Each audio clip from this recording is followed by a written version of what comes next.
Content/trigger warning. Violence, sexual abuse, rape. This video is not suitable for certain audiences. If you have problems with this type of content, please do not continue watching this video. Sometimes people who create noir content miss the point of what noir really stands for. They get a sense of the aesthetics, and maybe even create characters that could fit into common noir archetypes. But they get caught up in chasing other themes and introduce some bizarre scenes that dilute the overall story they're trying to get across. Welcome back to Nightly Noir, the channel where not all noir is created equal. There are many stories in classic and modern noir that center around a man falling in love with a married woman and then plotting to get rid of the married woman's husband so they can be together. Films such as Double Indemnity and The Postman Always Rings Twice are great examples of this. However, the story we're covering tonight is probably unlike any of the other stories that are similar to this narrative. Tonight, we're going to cover a novel by Lawrence Block, The Girl with the Deep Blue Eyes, modern-day noir that we might consider as neo-noir. Lawrence Block is a crime suspense thriller author who's been in the business for more than half a century. He has plenty of books and short stories centered around mystery fiction. He's won several awards for his works, so we know this guy is fairly credible when it comes to writing. Unfortunately, I haven't read any other books by him, but I think it's safe to say he is an esteemed author. That being said, The Girl with the Deep Blue Eyes is not a terrible book, but I wouldn't say it's great either. I think I should have been concerned about this book just from the cover alone. I know they say don't judge a book by its cover, but let's just see what we're working with here and...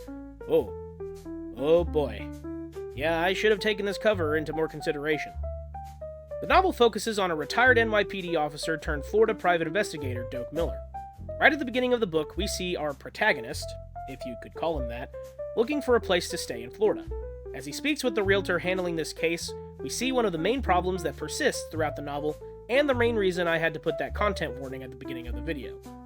For some reason, almost every woman that Miller comes in contact with has this incredible, magnetic, unrealistic attraction to him. The guy is pushing his 50s, and he's somehow pulling women quite a bit younger than him.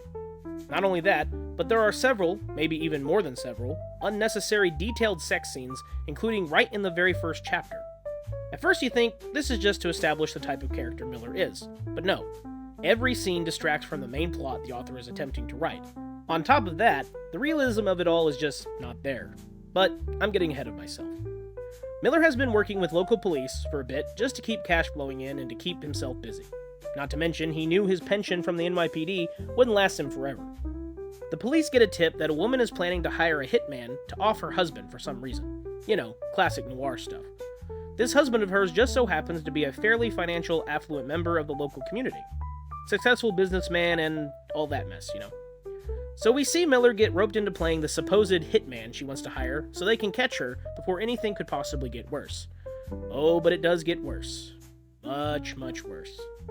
They show a photo of the woman in question, a Mrs. I've pushed it from my memory. Let me take a look at the file. Yes, a Mrs. Lisa Otterby. They show her photo to Miller, and he instantly falls in love with her. More like she's a specific type of attractiveness, and he can't say no to another notch in his belt. We see pretty early on that Miller thinks much more with his lower half than his upper half. This woman just so happens to be the girl with the deep blue eyes. We see Miller meet up with Lisa, and she decides to call off the hit to her husband. Or does she? The entire conversation was recorded, as Miller had a wire strapped to him. We hear Lisa say that she didn't actually want to kill her husband. Alright, cool. No harm, no foul, right? That's what I would say, if it weren't for the fact that in the very next chapter, we see what actually happened. The night before the meetup, Miller had written a script of sorts, and laid out a fairly elaborate plan to fake his and Lisa's conversation. He disconnects his wiretap, and explains to Lisa what he's there for, but in reality, he wants to fake their discussion to trick the police. He gives her the script, they play it out, and then Miller tells Lisa that he wants to meet her later at an isolated place. He gives the police the tampered tape of his and Lisa's conversation. Despite a bit of skepticism, the police end up accepting it. Later, Miller meets Lisa at a dirty, rundown dive bar and discusses what to do next. All the while, the police don't suspect anything since Miller went to all the trouble of gaslighting them. Again, we see this inexplicable ability of Miller's to get women unbelievably attracted to him. It doesn't take long before we're swept up into another unnecessarily detailed sex scene. I'm telling you, these parts of the novel read like something straight out of a grimy 70s porn shoot, It's not pleasant and has all the eroticism of a 12-year-old trying to write a scene with a man and woman in bed. There are several things that happen from here on that all revolve around Miller and Lisa's plans to kill Lisa's husband. At first, we're led to believe she wants him gone because she would get a lot of money. However, we find out there was a lot that had happened between her and her husband, and not much of it was good. The love between Lisa and her husband seemed to not last long. It was described as more of a marriage of convenience, more so than any real love connection. One of the major problems they had was the fact that Lisa couldn't get pregnant, and Mr. Otterbein really wanted children. This caused a pretty severe rift between them, as you might imagine.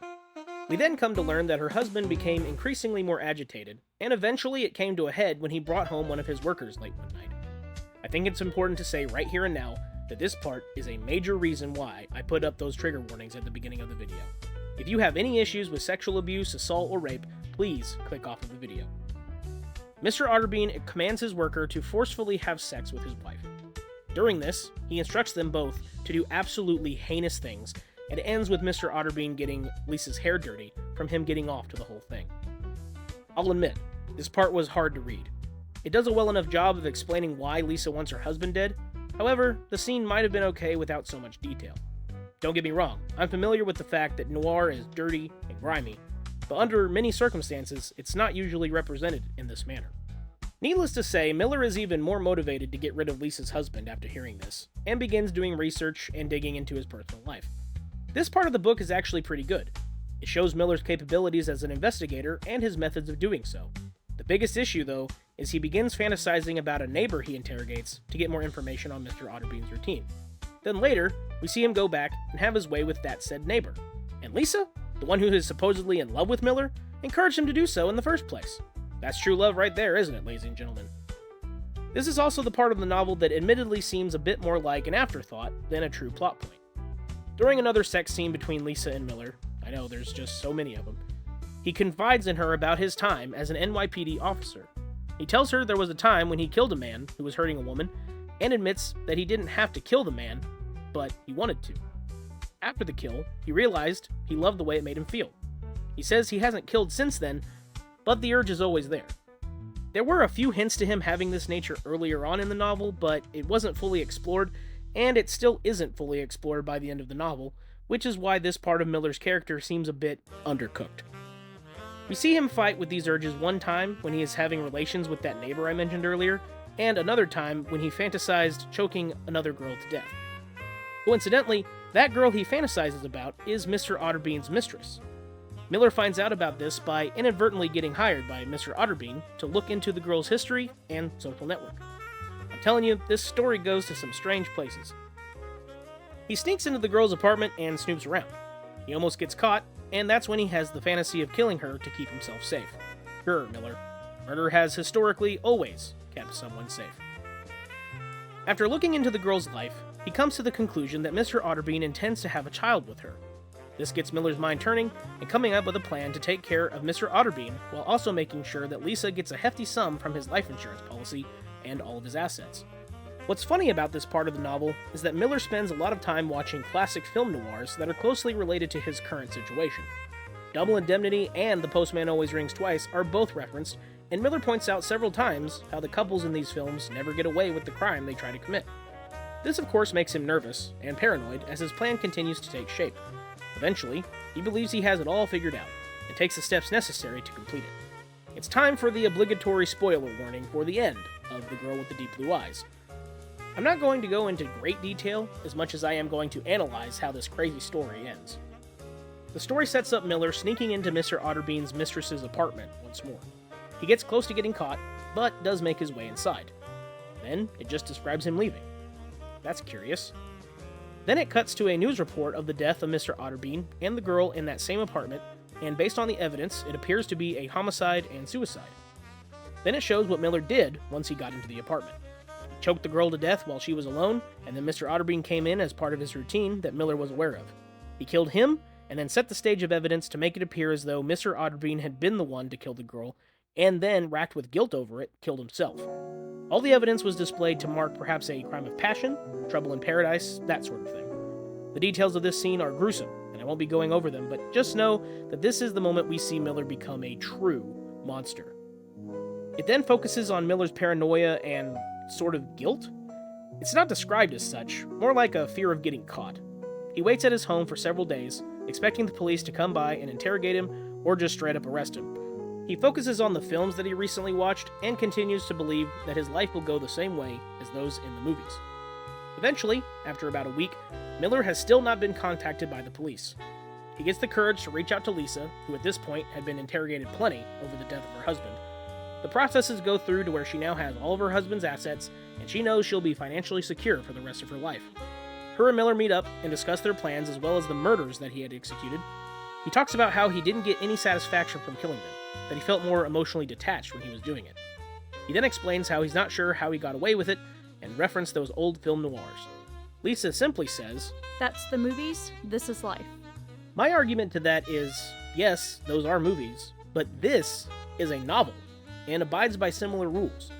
At least many do, since films are often adapted from books. The Girl with the Deep Blue Eyes is a strange story. It obviously wears its inspiration on its sleeve. However, the plot goes down paths that aren't typical for noir stories. The protagonist is certainly morally gray, but almost more psychopathic than morally dubious. The women in this novel are all comically portrayed. They all fall head over heels for the rough and tumble Miller, and are always more than willing to do what he wants them to do in bed or otherwise. Also, just about every woman in the story is a victim in some way. What's up with that? It comes off as laughable. It reads more like what a 15-year-old schoolboy might believe about romantic and sexual relationships, as well as how women are. Unfortunately, this is coming from an adult who is not unfamiliar with fictional writing. There are good parts of this story. The investigation portions where Miller looks into people's lives is engaging and fun. Miller seems competent enough, but these parts are often wrapped up in distractions such as murder fantasies or sexual encounters. It makes the story difficult to follow as the tone keeps whipping back and forth like an inflatable tube man. The descriptions of the setting, Southern Florida, are all exceptional and help capture the way it interacts with each of the characters. It's written smoothly and interjected in just the right way to make the world feel real in a naturalistic manner, at least despite many of the characters not being believable themselves. By the end of the story, it seems Bloch loses the concepts of what makes noir the genre that it is. Protagonists in this type of medium often don't get away with everything they set out to do. The world is bleak for them, and the future even more so. The ending of this novel flies in the face of that by giving Miller the perfect ending to his story. He gets away with murder, he gets the girl of his dreams, he gets the freedom he always wanted. What part of that says this is a noir?